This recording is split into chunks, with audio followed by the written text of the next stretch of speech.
এই গোলাটা দেখছো, এটা গমের আটা আর খেজুর গুড় এই দুটো দিয়ে গুলেছি, আর সামান্য একটু নুন, যাতে টেস্টটা একটু ভালো হয়।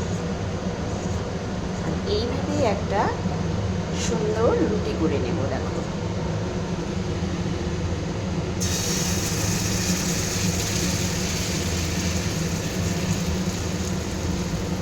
ঠিক পিঠে যেমন তৈরি করে ওই রকমই। এই খাবারটা খেতে আমার ছোট ছেলে খুব ভালোবাসে, ওর খুব প্রিয় খাবার এটা। তো আজকে ভাবছে সকালে কী খাবো বলছে দোকান থেকে পরোটা কিনে আনি। আমি বললাম না, প্রতিদিন ওই দোকানের খাবার খেতে হবে না, আমি বাড়িতেই তোমাকে তৈরি করে দিচ্ছি।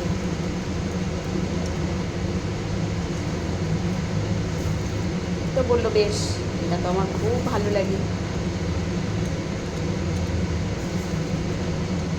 এটা খেতেও ভীষণ টেস্ট হয়।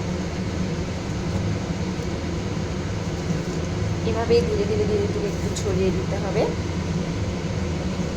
তাহলে বড় হবে রুটিটা।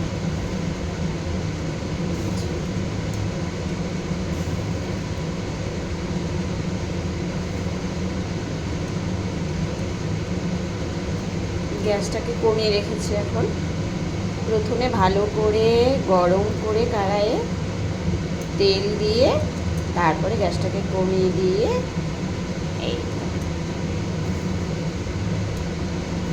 এই দেখো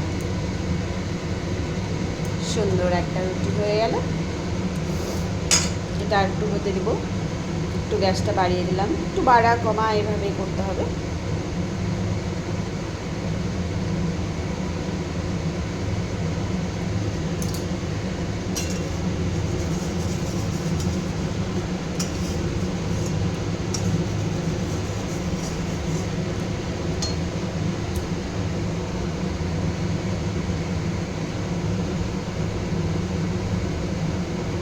এটা এমনিও খাওয়া যাবে, আবার সবজি দিয়েও খাওয়া যাবে। আমার ছেলে তো এমনিই খেয়ে নেয়।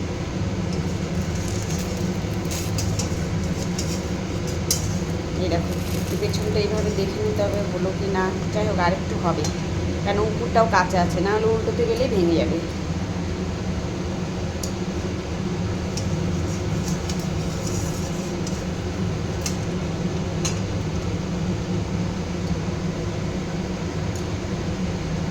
তোমাদের আর কার কার ভালো লাগে এরকম একটা সুন্দর রুটি খেতে?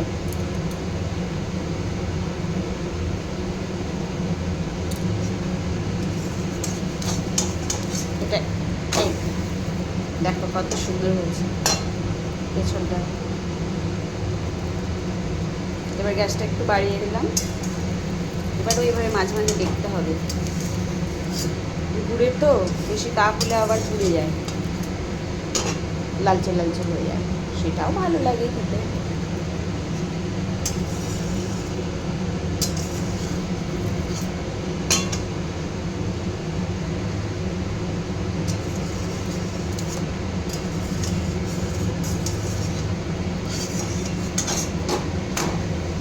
এই দেখো, এই পাশটাও কিন্তু খুব সুন্দর হয়েছে।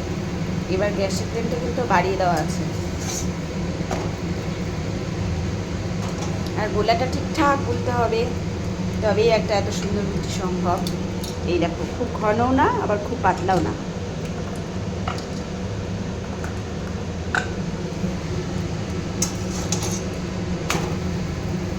বাস, এটা হয়ে গেল।